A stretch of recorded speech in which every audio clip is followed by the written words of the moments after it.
Doc had a very unusual experience with this this morning. She did not expect this thing to work. And she sat down on the thing. Boy, did she have herself a jolt. I'll get her to tell you about it if I can see her somewhere. There she is. Let her sit for a second. Doc, come sit here and just tell them about your experience just for a moment. Yes, all of it. And I'm going to take a little break from what massage Claude while you tell them about this. Go ahead. See?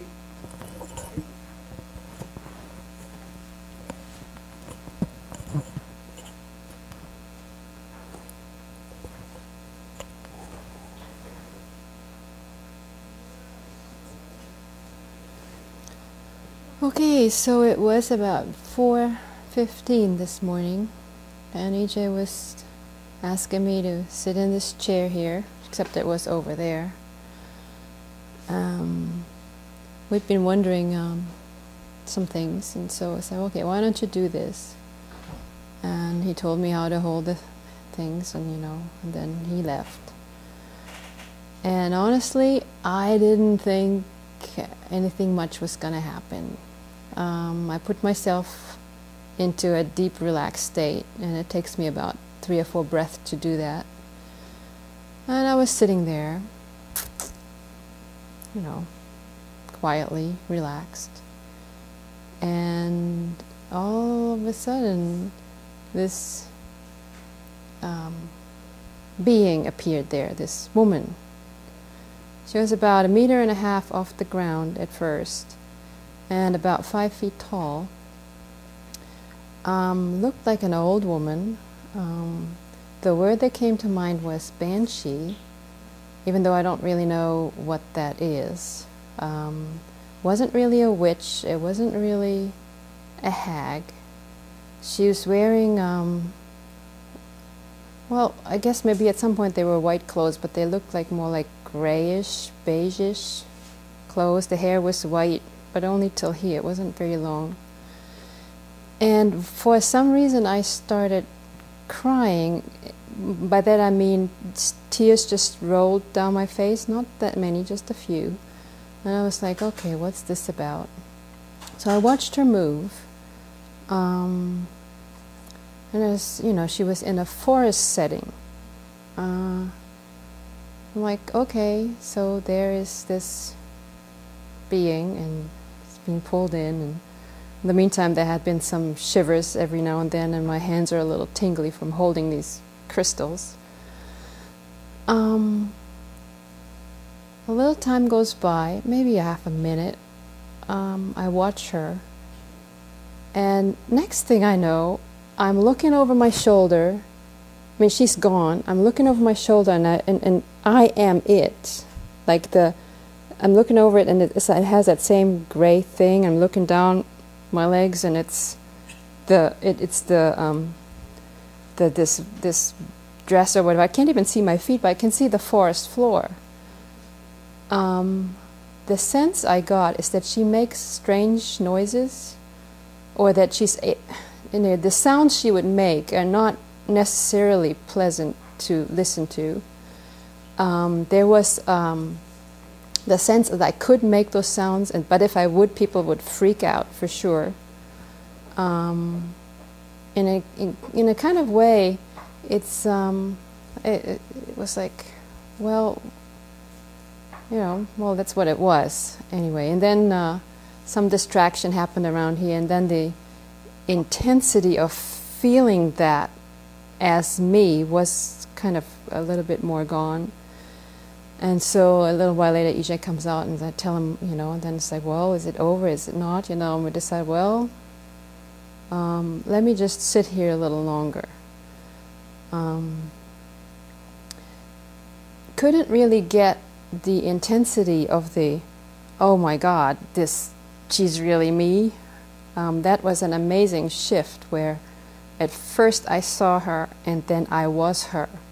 And she was in me. I'm not really necessarily fond of banshees, because I went online afterwards and looked it up, and it's like, oh my God, but for some reason that must be one of my selves somewhere.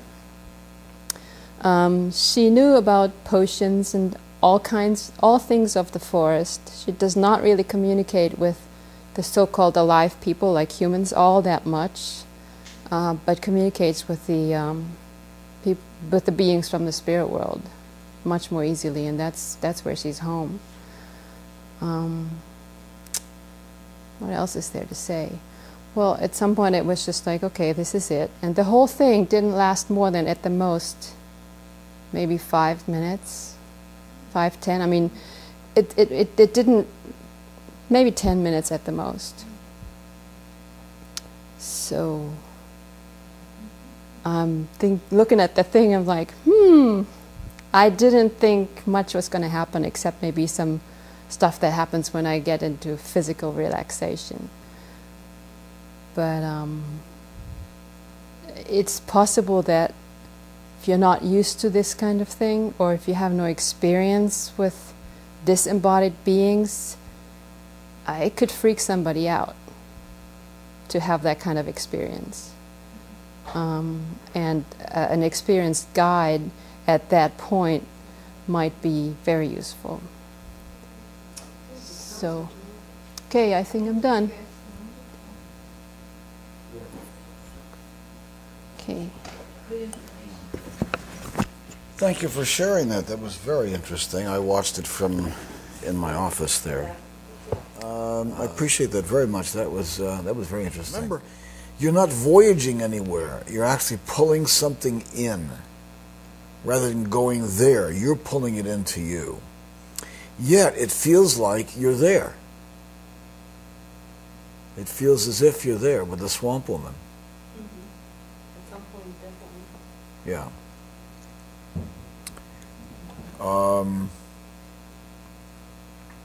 So as you pull yourselves in, you own them. Now, you're gonna sit on this and hold these probes until justification. Justification is that point at which it becomes completely Meissnerized, which we'll talk about. It becomes Meissnerized, justified, and assimilated, and balanced, and harmonized, and assimilated, actually, is what I mean to say. The fact that it worked the way it did is a little mind-blowing, really. It turns out that the integration process actually continues, or at least in this case, is still continuing. It's mind-boggling that this would come up, and it adds a depth of understanding that I just couldn't have had before. How the pulling in of that particular alternate universe persona or personality is going to affect the HomeWorld personality or persona that is having to function here. How that will really affect it remains to be seen. One of the qualities of this, what we call swamp woman, is that she's incredibly peaceful. There are other qualities also, and I think this integration process is just not